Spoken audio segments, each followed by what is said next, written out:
What if one of the most powerful voices in the English language began in a place so small and so ordinary that no one could have imagined it would echo across the world for more than 400 years?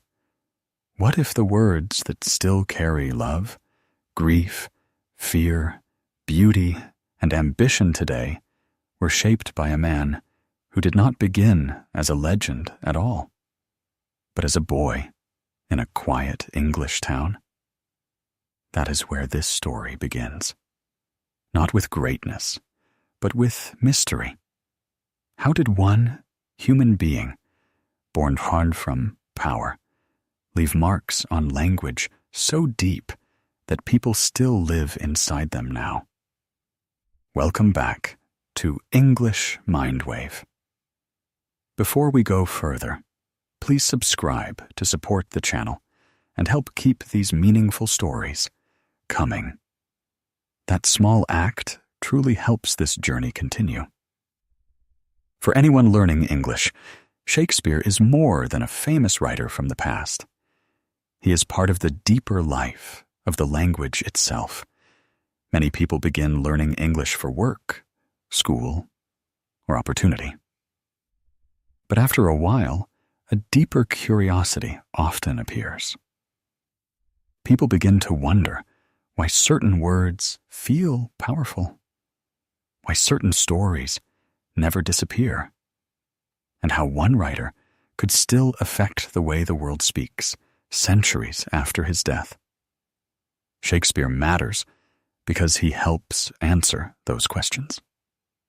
William Shakespeare was born in 1564 in Stratford-upon-Avon, a small town in England. His father, John Shakespeare, made leather gloves, and his mother, Mary Arden, came from a family with land.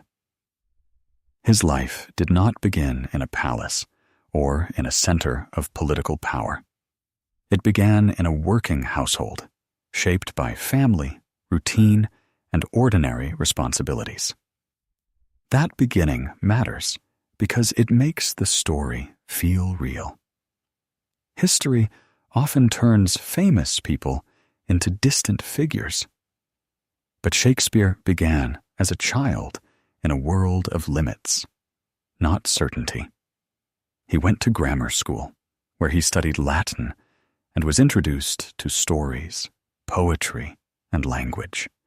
For a boy with a sensitive mind, that kind of education must have felt like an opening into another world. Words were not only things to memorize. They had music. They had force.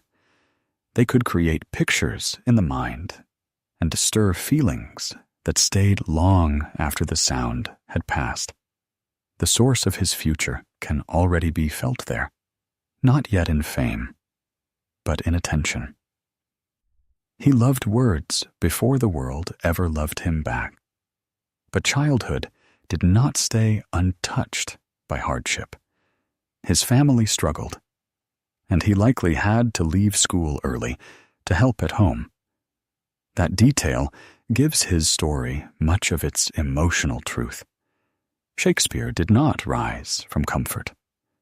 He rose from interruption, duty, and the quiet pressure of ordinary life. Before he became a writer known across the world, he was simply a young man learning that talent alone is not enough. Life asks for endurance as well. At 18, he married Anne Hathaway, and together they had 3 children, Susanna, and later the twins Hamnet and Judith. Suddenly, the boy who loved language was also a husband and a father. His life was no longer shaped only by imagination, but by responsibility. That is one of the most human parts of this story. Great figures are often remembered after success has already placed light around them. But the more revealing moment is the earlier one, when nothing is guaranteed, and a person must choose what to do under pressure. Stratford gave Shakespeare his roots, but it could not offer many opportunities for a growing family. So at some point, he left and went to London. The exact details are not fully clear, and perhaps that uncertainty makes the moment feel even more true. It does not sound like a perfect heroic leap. It feels more like what such decisions usually are, a mixture of fear, need, hope, and belief. He left behind the familiar because the future seemed too small if he stayed where he was. And that choice changed everything. London was crowded, loud, dirty, and full of danger, but it was also alive with movement, energy, and performance. The theaters there were places where many kinds of people gathered. Rich and poor came for the same reason. They wanted stories. They wanted to laugh, cry, fear, wonder, and watch human life unfold before them. For someone deeply drawn to language and emotion, London offered something Stratford could not. It offered a stage large enough for the full drama of life.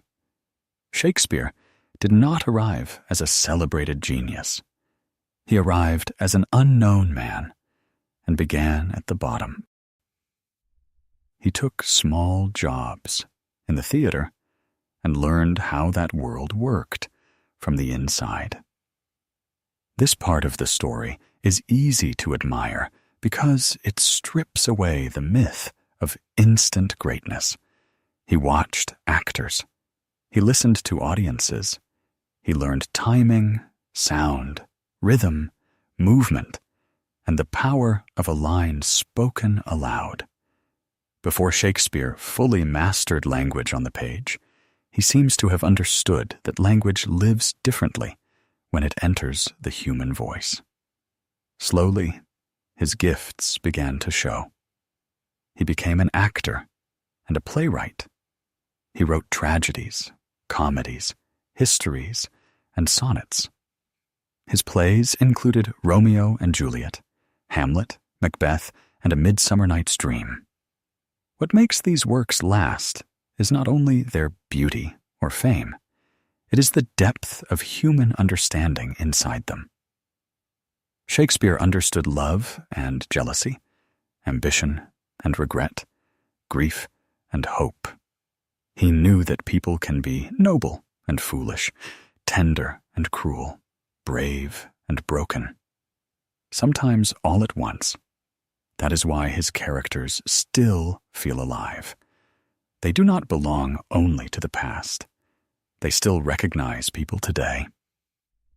He became part of the Lord Chamberlain's men, later known as the King's Men, and his work was closely connected to the Globe Theatre. He was not only a writer, but also an actor. And that matters because it meant he understood performance from inside the body as well as inside the mind. His words were written to be heard, felt, and lived in real time. Over the years, he also became successful in practical ways. He earned money, bought property, invested in theater, and supported his family. That detail is important because it reminds us that Shakespeare was not a distant dreamer, floating above ordinary life. He was a working artist who built something real.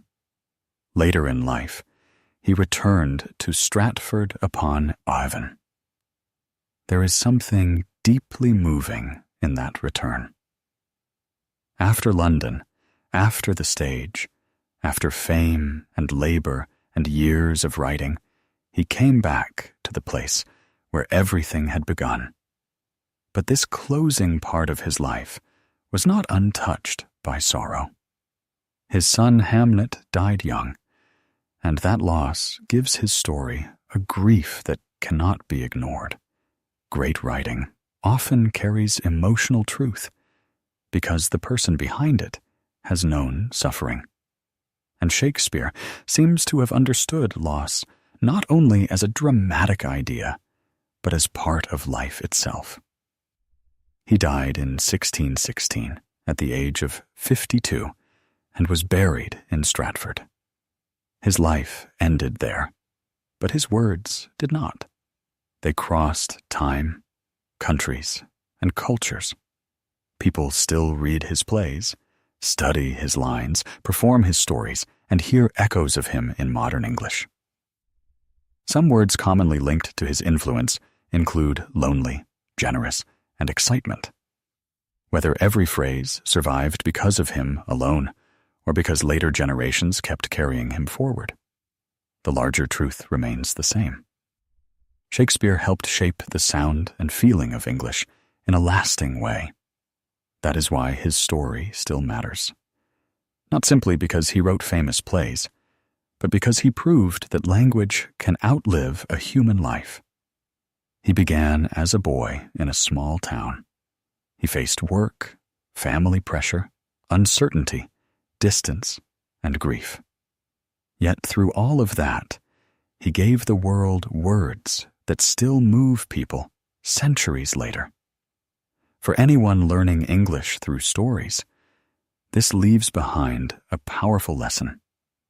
Language is not only grammar. It is memory. It is emotion. It is the way one human being reaches another across distance and time. And maybe that is the deepest lesson to carry into life now. A person does not need to begin in greatness to leave something meaningful behind. What matters is what that person builds with care, honesty, patience, and feeling. Shakespeare changed the world not through force, but through understanding. He listened closely to life and gave it words. In the present day, that lesson can still be applied in simple but powerful ways. By learning patiently, even when progress feels slow. By speaking with more care. By choosing words that heal rather than harm. And by remembering that language helps shape relationships, memory, and legacy. What do you think matters more in a person's legacy? Talent or persistence? Please share your answer in the comments so everyone can read different perspectives and learn from one another. And if you enjoy learning English through meaningful historical stories, please subscribe to English Mindwave to support the channel and encourage more thoughtful videos like this in the future.